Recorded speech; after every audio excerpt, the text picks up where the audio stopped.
Good morning, everyone. Happy Juneteenth.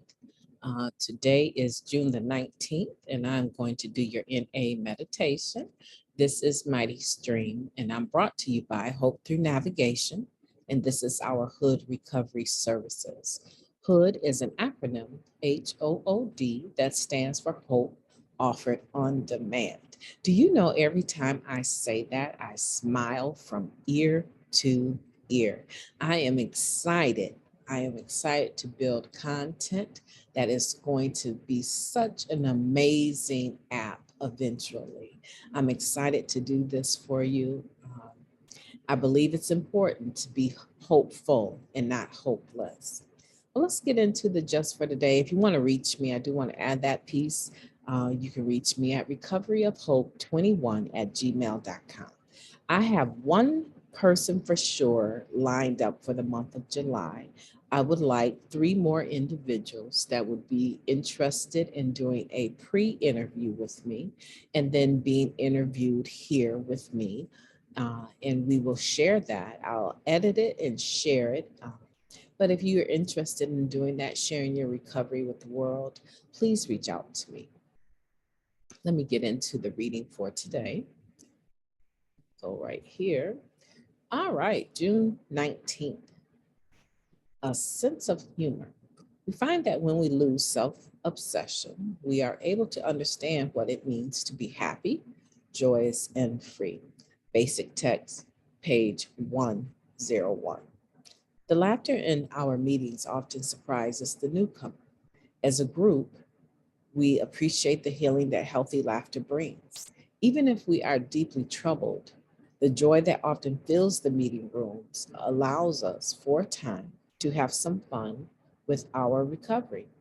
Through humor, we can be temporarily relieved of our obsession with self.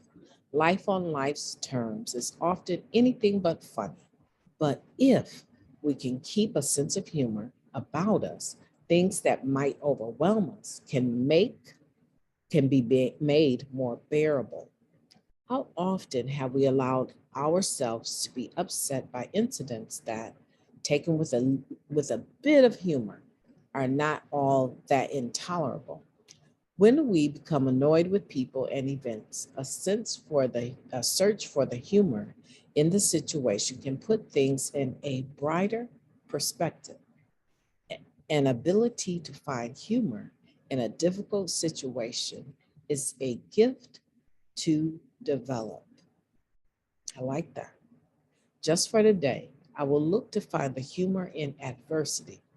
When I make mistakes, I will find a way to laugh at the humor of my imperfections. I think that's a beautiful, I really do. I feel like that's a very beautiful meditation. And I think it is important to understand that as we lose our self obsession, we are able to understand what it means to be happy, joyous, and free. That does not mean that everything that comes our way, everything that happens to us in life is going to be joyful. I can say 2 very close people to me, and one not so close, but a very beloved family in our community, have all lost their mothers in a very short time frame. And well, now I could say 4. Um, well, there's 3 people that I'm very close to that lost their moms, and then this family in our community, they lost their mother. And so I would say maybe like in a 3 or 4 month frame, I have been discussing and helping to process um, individuals dealing with the sadness that comes, the grieving that comes with losing one's mother. We're talking birth mothers, right? And so I would say that it has, generally speaking, not been an easy, quarter of a year. Has not been very easy. But I can also say that in the sadness, they have all been able to come up, move forward in with happiness, with joy, and a feeling of freedom. And that's because these individuals are serious about spiritual principles. They're serious about their relationship with God. And so I know that, it's Pollyanna sometimes to say, let's be happy no matter what. No, I'm not saying let's be happy no matter what. I'm saying that humor, just like this reading is suggesting, finding the humorous in situations, or our sense of humor in situations, can make the difficult situations a lot easier. It really can. I'm a person, I probably take people by surprise with the level of happiness and joy that I maintain. And then when they start finding out the real details about my life, then I feel like sometimes they're even more surprised. Like, you've been through all of this, or you're going through all of this, and you are able to maintain your sense of joy. And I'm telling you, there are funny things that happen in my life, and I'm glad to share them with people and make jokes about them, just because I think that it's important to understand that, you know, my relationship to God is two-way. You understand what I'm saying? It's two-way. So I might have a perception of God, but God also has a perception of me. And a lot of times, my higher powers reality reigns, even though I might be trying to do something different, right? And when I'm in the midst of trying to make something different happen, my God's higher power, or God's will, reigns. And something will happen, and all of a sudden I am in stitches, just because of the reality of how serious sometimes I can take myself, and then realizing that that's just a small piece of a beautiful day. And it makes me laugh.